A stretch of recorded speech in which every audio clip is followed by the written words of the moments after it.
Shalom, thank you for joining us this morning. We give all praise to the Most High, Ahaya, Yeshaya, and Warawak, the Holy Spirit. We're going to get started with our credo, Deuteronomy chapter 6, verse 4. Shema Yasharala Ahaya, Alahaya Nawa Ahaya Akkad.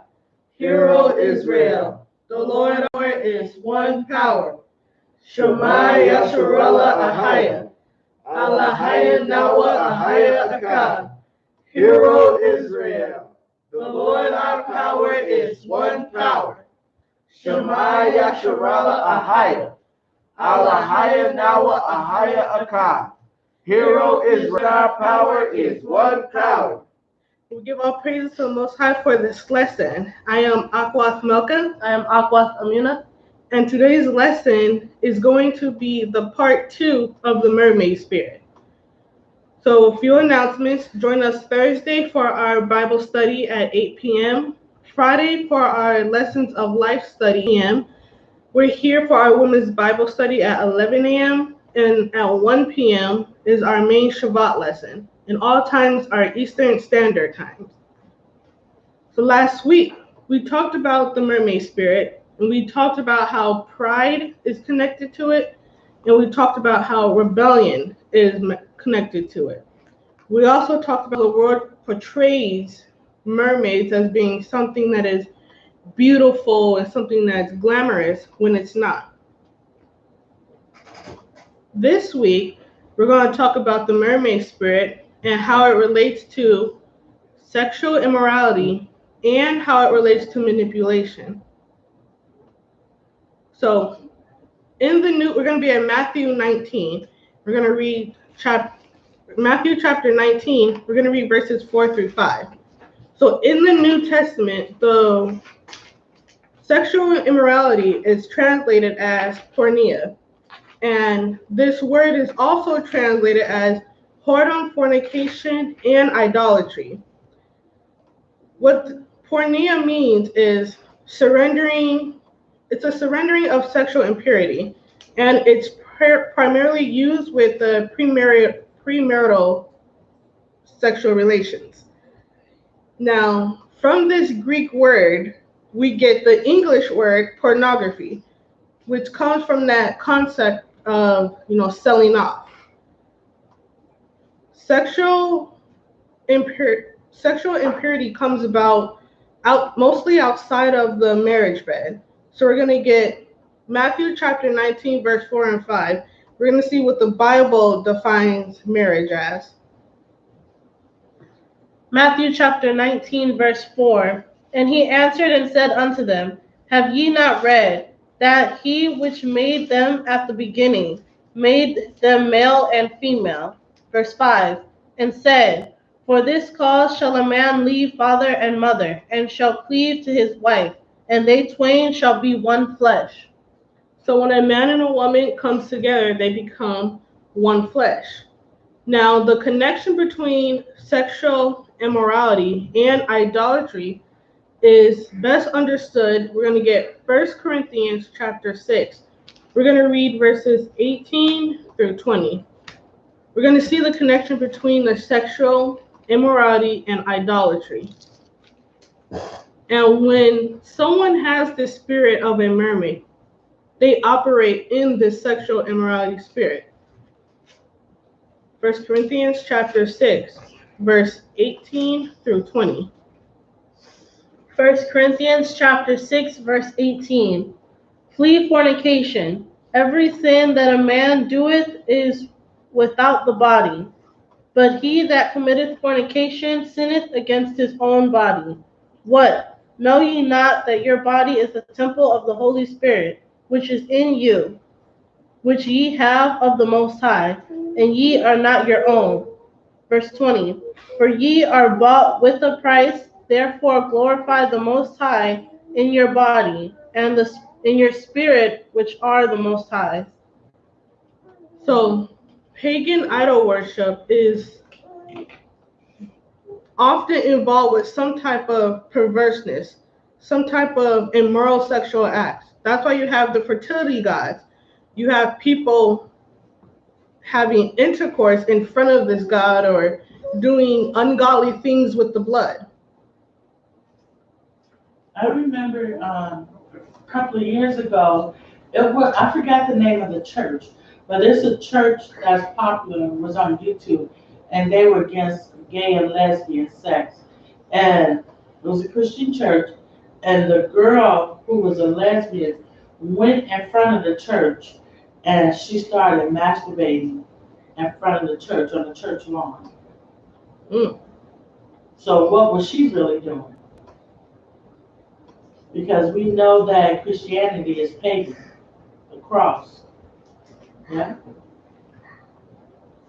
And that goes with when we use our physical bodies for immoral purposes, you're imitating that pagan worship. You're profaning the Most High's holy temple, and he finds that detestable. Now, the Bible prohibits detestable. We're going to get Galatians chapter 5, verse 19. The Bible warns us against sexual immorality. And it's often, you'll see it's with impurity as well. It all goes together. Galatians chapter 5, verse 19. Galatians chapter 5, verse 19. Now the works of the flesh are manifest, which are these: adultery, fornication, uncleanness, lasciviousness. All of that falls under the category of that impurity. Now, the word, when you're thinking about the Greek word, it's atharsia, which means defiled, foul, or ceremonially unfit. That's when a person is unfit to enter the presence of the Most High. So if someone is dealing in sexual impurity, you're not fit to enter into the presence of the Most High. We're going to get Matthew chapter 5, verse 8. And we're going to prove that with this scripture.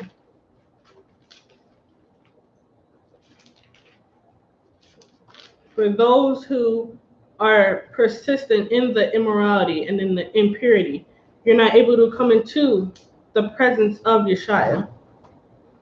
Matthew chapter 5, verse 8. Blessed are the pure in heart, for they shall see the Most High. So in order to see the Most High, to be in Yeshua, you have to be pure in heart. So sexuality is the Most High's design. And the Bible is clear it's clear that sex is supposed to be enjoyed between a man and a woman who are married. Sexuality is something that's sacred. It was the Most High's gift when, in a marriage. Any expression of it outside of that perimeter, you're abusing the Most High's gift. So it's not having a sexual relationship between the neighbor's husband. It's not two men and a woman and the dog. That's not what the Most High made that to be. So we're going to get some common objections that people use against, or they use to go against the Most High. The first one, people saying it's not wrong if we love each other. The Bible only makes a distinction between married people and unmarried people. Sex within the marriage is blessed and then sex without the marriage, of course, that's your fornication. That's the sexual immorality. The second one, people say that times have changed and what was wrong in biblical times is no longer considered sin.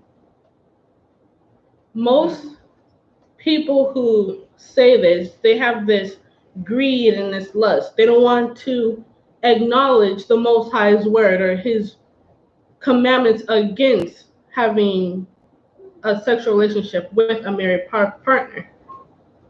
Another one, we are married in God's eyes. Wait, what?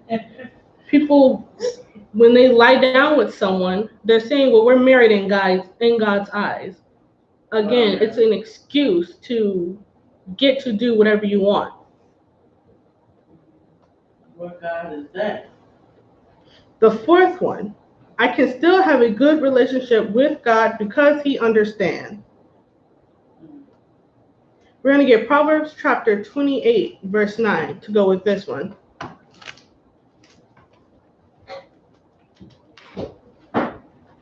These are people that say they can still have a relationship with the Most High because he understands. He made man, so he knows how we think, or he knows our desires. Proverbs chapter 28, verse 9. Proverbs chapter 28, verse 9. He that turneth away his ear from hearing the law, even his prayer shall be abomination. So people fool themselves to think that they can choose sin and be stubborn, and the Most High doesn't care. We're going to get Hebrews chapter 13, verse 4. The Most High's expectations for us are clear when it comes to sexual immorality.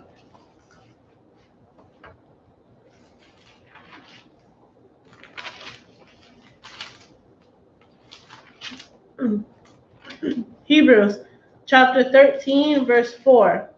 Marriage is honorable in all, and the bed undefiled, but whoremongers and adulterers the Most High will judge. So when someone is dealing with a mermaid spirit, it makes them promiscuous, lustful. That's where the sexual immorality come in, the adultery. Now we're going to talk about manipulation. And the manipulation is one of the biggest things with this mermaid spirit. We're going to get some behaviors, and then we're going to get different type of manipulators you may deal with. So behaviors you should look for when you're looking at a manipulative person. They butter you up. And we're talking about the women. So this type of woman will make you feel good, and so you can do what she wants. She finds your insecurities, compliments, and then she convinces you that they don't exist.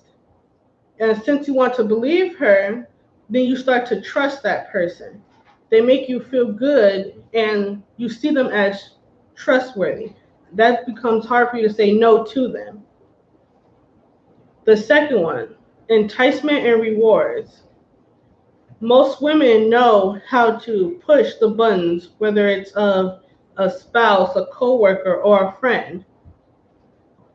This type of person, she'll promise you gifts and guarantee success for you. But she won't tell you that she won't be able to make good on those certain promises. This is the type of person that just tell you what you want to hear. The third one is the selective memory. You clearly have a set out plan, they'll agree to it. But when it comes to try and execute that plan, they'll mysteriously not remember anything. When all along it was their agenda not to even take part in that plan at all. They didn't want to do it in the first place. The fourth one, guilt trips. That's one thing that is really big with women. They'll use guilt as a way to get what they want. They use keywords like blame and responsibility, fault and shame. Those are trigger words that they'll use to get what they want. The fifth one is playing dumb. Women play into the needs of someone being like a caretaker. They'll play the victim, or they'll play like they don't know anything in order to get what they want. What do you mean like a caretaker? So if you have, let's say you have two women. One woman has more of a nurturing caretaker spirit about herself. The other one is manipulative. She'll use that woman that has that caretaker sense about herself in order to get what she wants. She'll act helpless, like she doesn't know what she's doing. It was a show where the daughter, she was acting helpless, like she couldn't cook or something like that. And the mom came in to help her. She saw she was doing it wrong. She took over the project or whatever. So again, it's that acting like you don't know what you're doing, acting helpless. In the fifth one, or the sixth one, I should say, it's withdrawal. People, you act like you're sad or sit off by yourself so someone can say, what's wrong with you? Do you need anything? This type of person begins to pout, and they play on that emotion where people fear of being alone.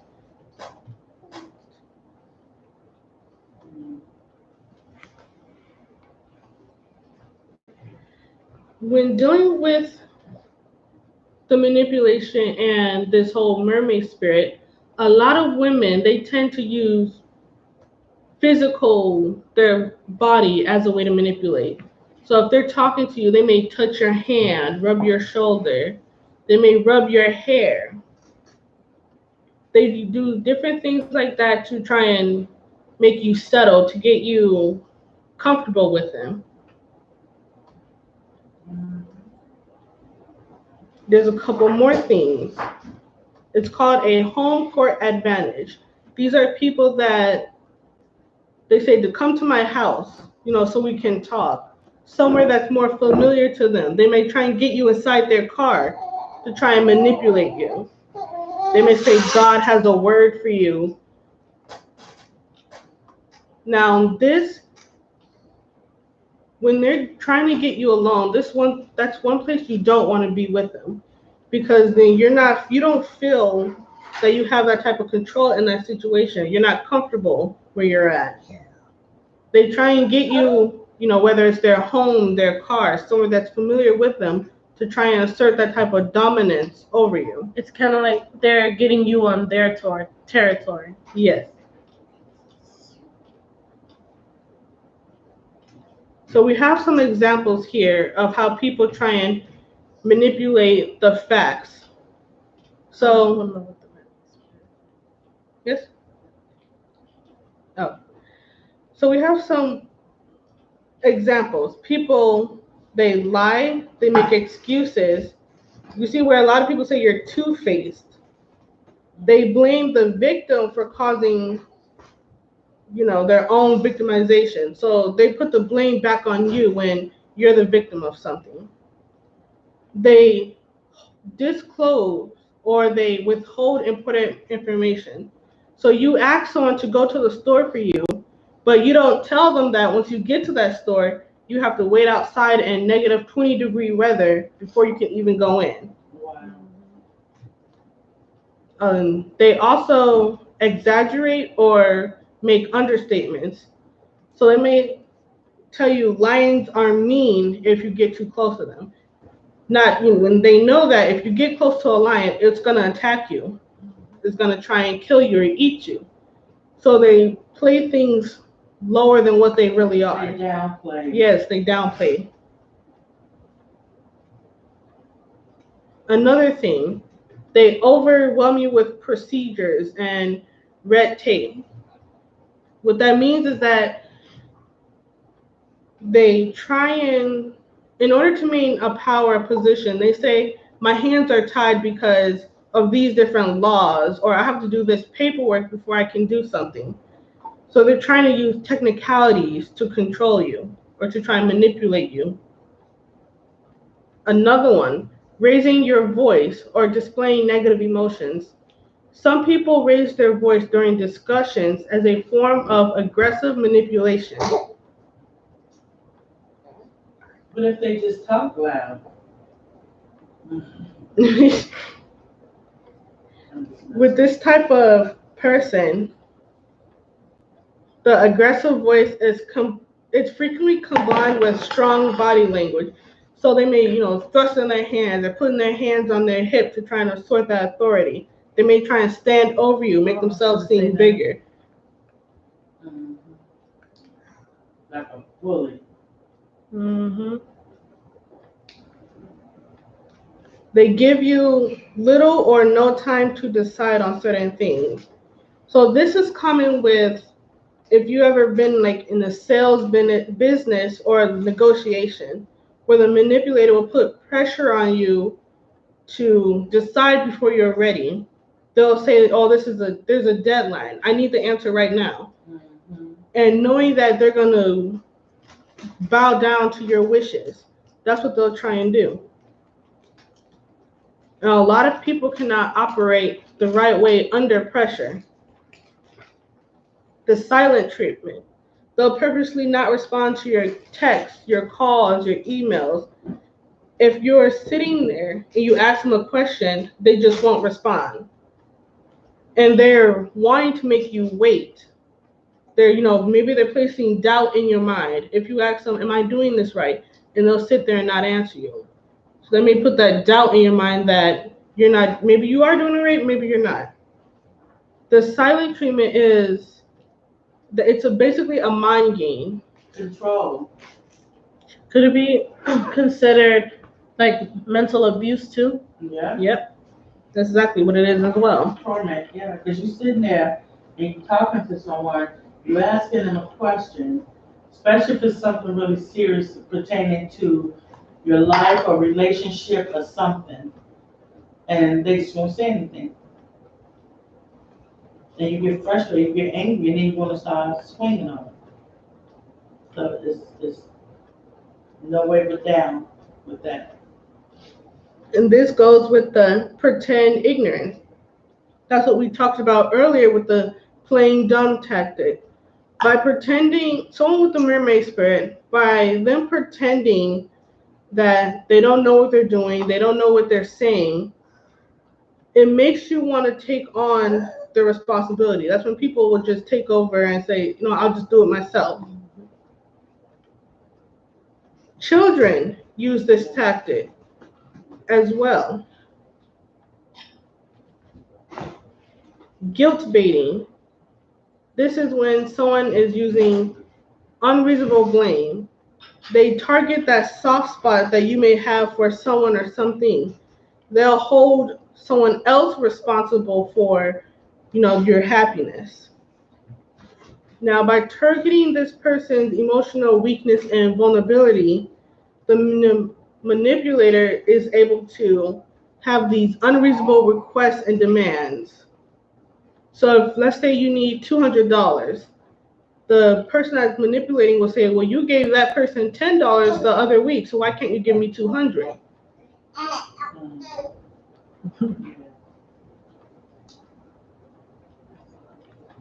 The last one is victimhood. They will exaggerate personal issues. And these personal issues will be from things that are going on at work to health issues, so things that are going on in the home. You gonna give us an example of that? Let's see here. No, I don't have an example. Is that when, so they exaggerate things to get sympathy and favor in certain things?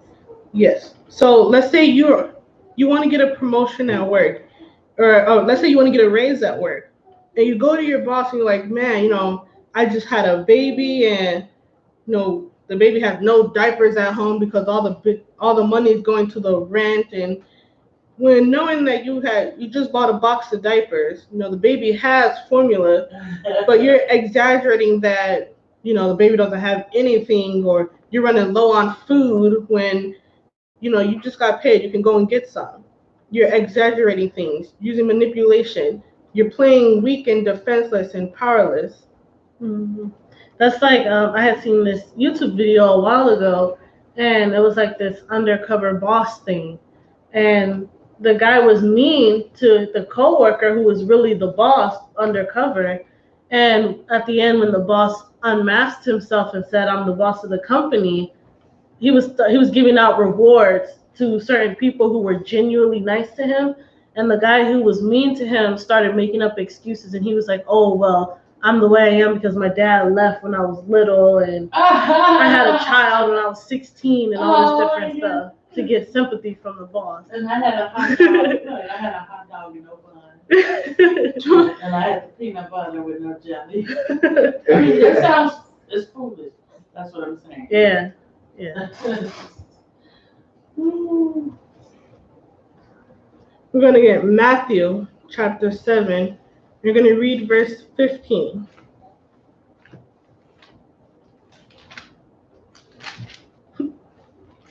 So empathy is when you experience someone else's feelings, and sympathy is when you just understand someone else's suffering. Yeah. So empathy is when you have gone through the same thing that person has gone through.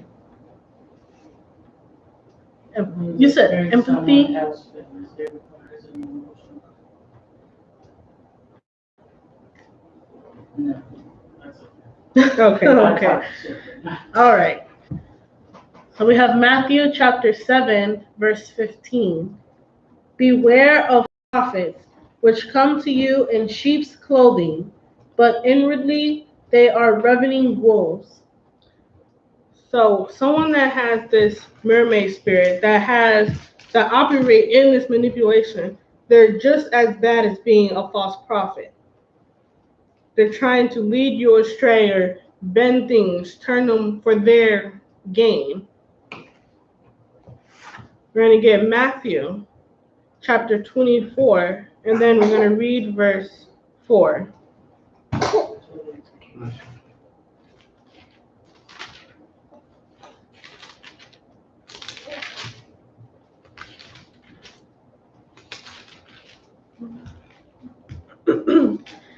Matthew chapter 24, verse 4. And Yeshua answered and said unto them, Take heed that no man deceive you. We have to be aware of the people that we surround ourselves with. People will tell you what they want to hear in order to get anything that they want from you.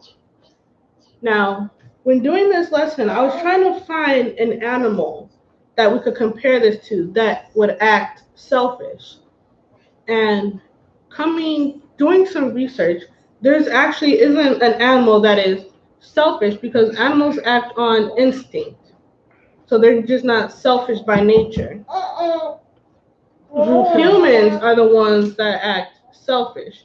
They do whatever they need to do in order to get what they want. However they want it, it doesn't matter who they hurt or how they get it.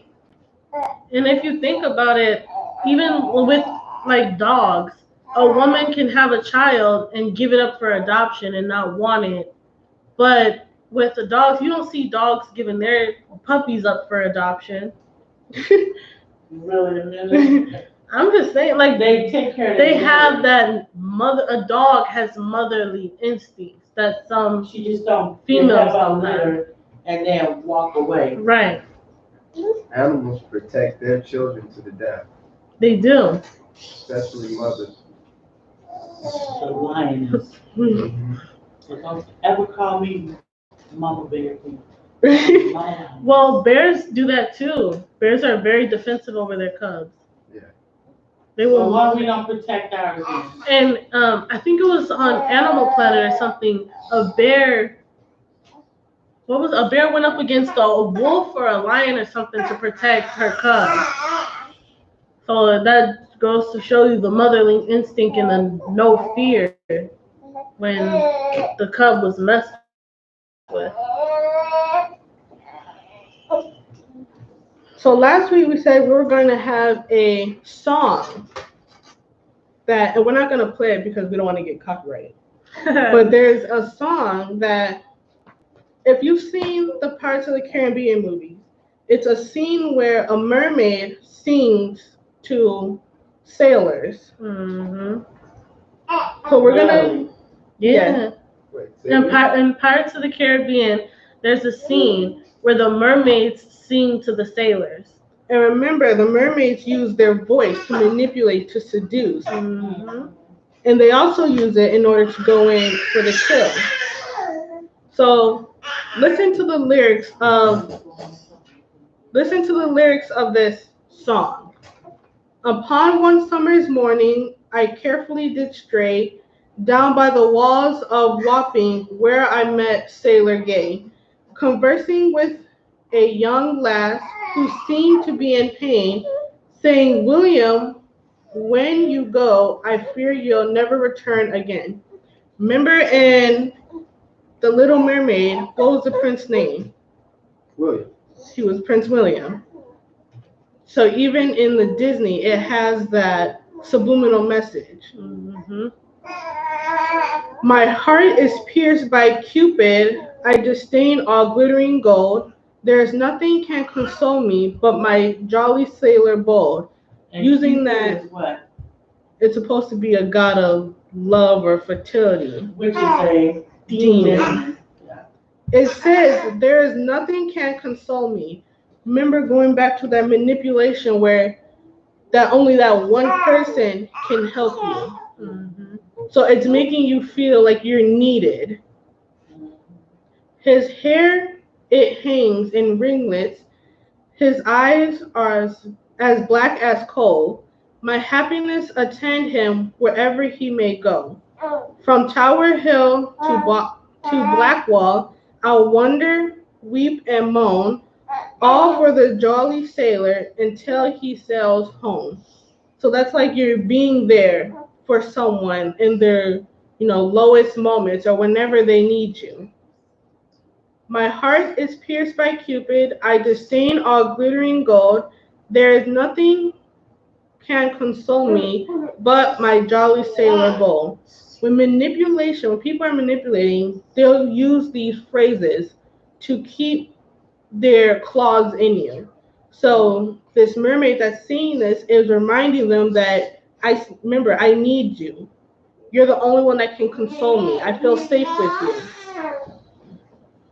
His fortune doth exceed 300,000 gold, and he frowns upon his daughter, who loved a sailor's bold.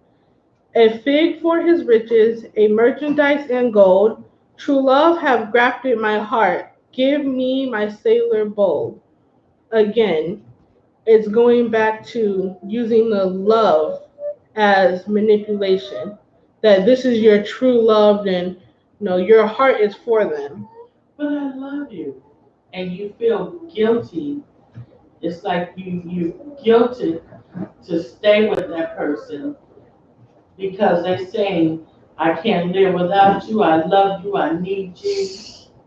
Hmm. And if you really take time to step back from that person, you will see it and you will find out your true feelings that you really don't love that person. The whole time this thing has been, they've been using a gift of gab. Is it, what did I say? Gab. Gab. Hmm.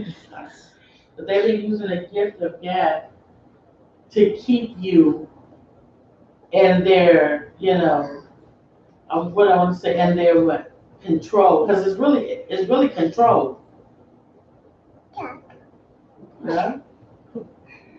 They don't love. They are incapable of love because of the manipulation, the lying, the control.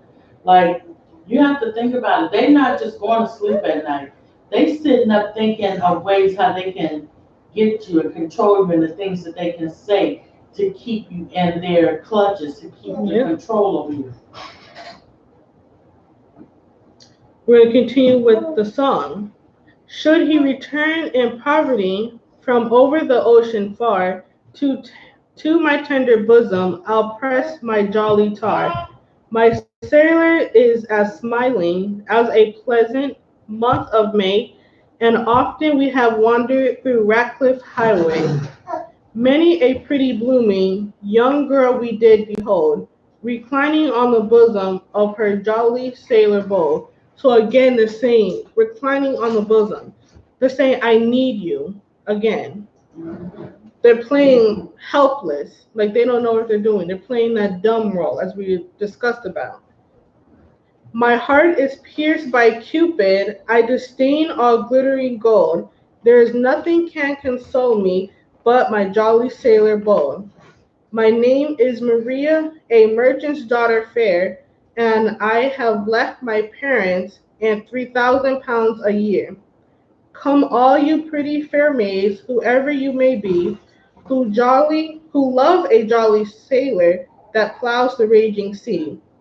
While up aloft in storm, from me his absence mourn, and firmly pray arrive the day he's never more to roam.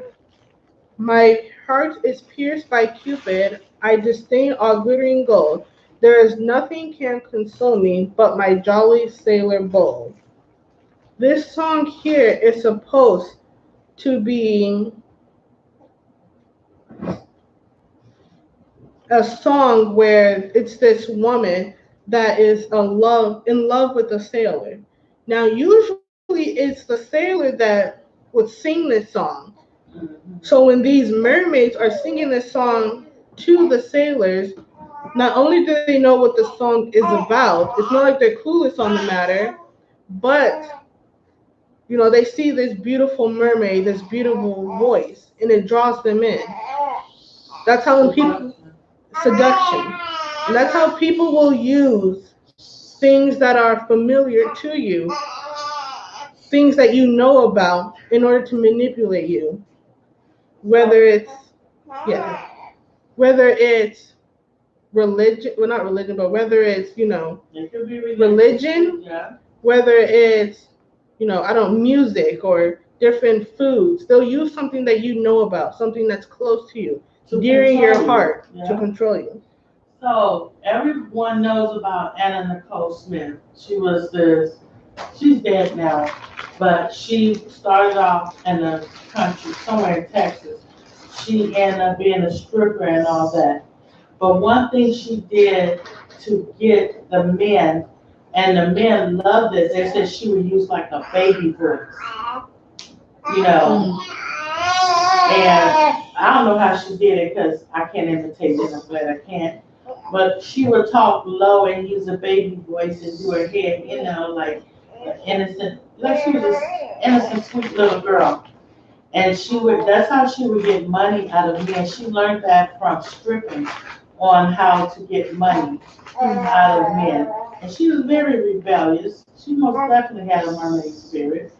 And she ended up marrying this guy who was like 90 some years old or 80 some years old. And he was a millionaire, billionaire or something. And he gave her over $12 million because she used that baby voice. She seduced him. She manipulated him. She used like she needed help because her previous marriage from a regular guy, she was divorced, which left her with a son to take care of.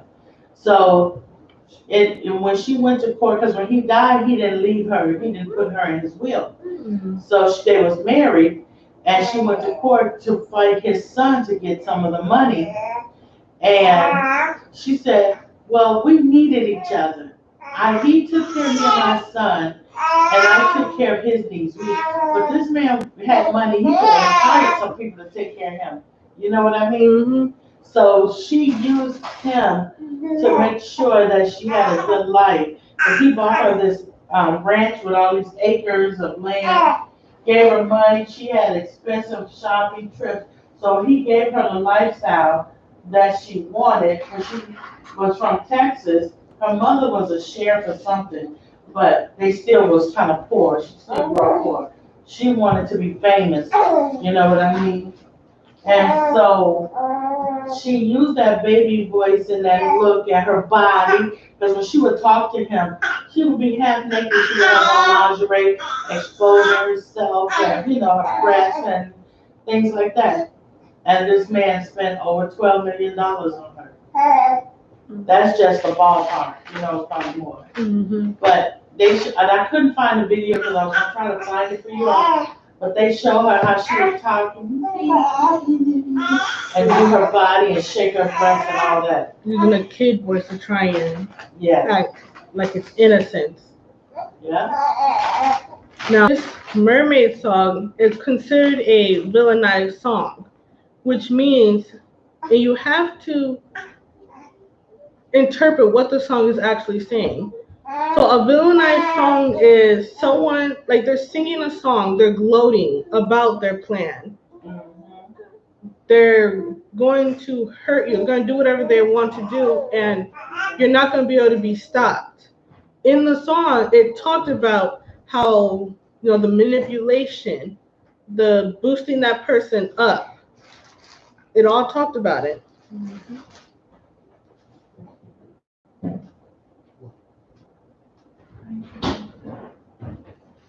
So we're going back to the scene.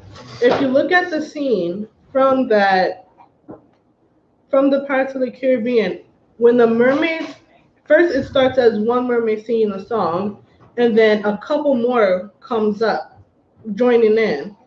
And what they're doing is they're trying to lure and kill Blackbeard's crew.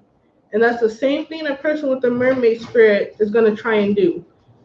They uses that song, which is their manipulation, the sexual impurity, the seduction, the rebellion, the pride, because they think they're not going to get caught. In the song, they're boasting about what they're going to do. And they're going to try and go in for the kill, whether it's to destroy you, whether it's to get you to do what they want.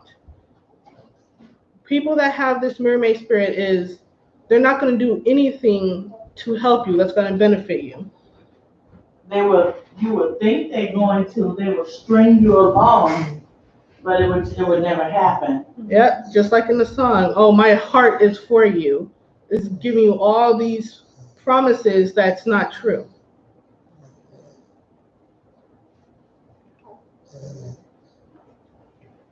So now we will have our woman of the Bible.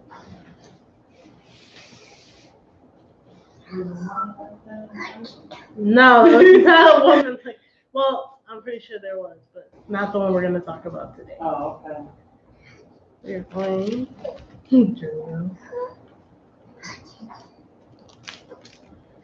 We're going to talk about the Queen of Sheba.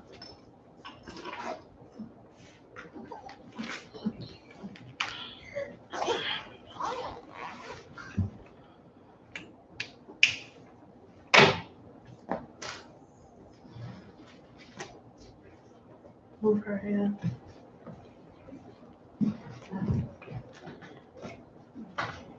Let's go. We're going to be in 1 Kings chapter 10. And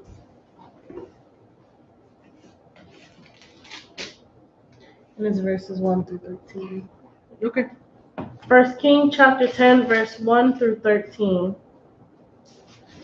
1 Kings chapter 10, verse 1. And when the queen of Sheba heard of the fame of Solomon concerning the name of the Lord, she came to provoke him with hard questions. And she came to Jerusalem with a very great train, with camels that bear spices and very much gold and precious stones. And when she was come to Solomon, she communed with him of all that was in her heart. Verse 3. And Solomon told her all her questions. There was not anything hid from the king, which he told her not. And when the queen of Sheba had seen all Solomon's wisdom, and the house that he had built, and the meat of his table, and the sitting of his servants, and the attendance of his ministers, and their apparel, and his cupbearers, and his ascent, by which he went up unto the house of the Lord, there was no more spirit in her. Verse 6. And she said to the king, it was a true report that I heard in my own land of thy acts and of thy wisdom. Pause right there. So she heard about the fame and the wisdom of Solomon. So she had to come and see physically for herself and in a way test the spirit. Keep going. 1 Kings chapter 10, verse 7. Howbeit I believed not the words until I came and my eyes had seen it. And behold, the half was not told me. Thy wisdom and prosperity exceedeth the fame which I heard. Happy are thy men, happy are these thy servants, which stand continually before thee, and that hear thy wisdom. Blessed be the Lord thy power, which delighteth in thee, to set thee on the throne of Israel, because the Lord loved Israel forever. Therefore made he thee king to do judgment and justice. Verse 10. And she gave the king 120 tons of gold and of spices, very great store and precious stones. There came no more such abundance of spices as these which the queen of Sheba gave to King Solomon. And the navy also of Hiram that brought gold from Ophir brought in from Ophir great plenty of almond trees and precious stones. Verse 12. And the king made of the almug trees pillars for the house of the Lord, and for the king's house, harps also and songsters for singers. There came no such almug trees, nor were seen unto this day. Verse 13. And King Solomon gave unto the queen of Sheba all her desire, whatsoever she asked, beside that which Solomon gave her of his royal bounty. So she turned and went to her own country, she and her servants. So she came to see the fame and the wisdom of Solomon, and it was confirmed about the extent of his knowledge, she blessed him with all these different things, which allowed him to use the things. Was it the temple? Yes. He was able to use the things for the temple. So the Queen of Sheba hears about the stunning reputation of King Solomon. Skeptical, she travels to meet him to see if there's any truth to the reports she has heard. Bringing gifts, she talks with Solomon at length, and is astounded with what she sees. Solomon answers her every question, able to fully explain all things to her. She then affirms his great wisdom and wealth, declaring that what she was told failed to communicate the fullness of what she saw and heard. She is in awe. So Solomon loads her up with gifts and sends her home. Our ending question is, the Queen of Sheba had to see in order to believe. Does our confidence in the Most High require tangible proof, or do we have faith to believe without seeing?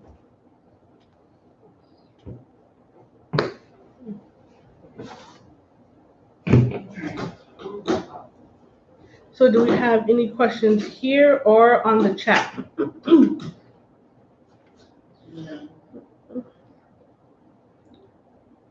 So if we do not have any questions, thank you for joining us for the Women's Bible Study. We give all praise to the Most High for this lesson. Join us at 1 p.m. for our main Shabbat lesson. If you have enjoyed this teaching and have found it educational, please like, share, and subscribe. Also, hit the bell so you can get all notifications when we go live. Kwam Yasharal. Kwam Yasharal.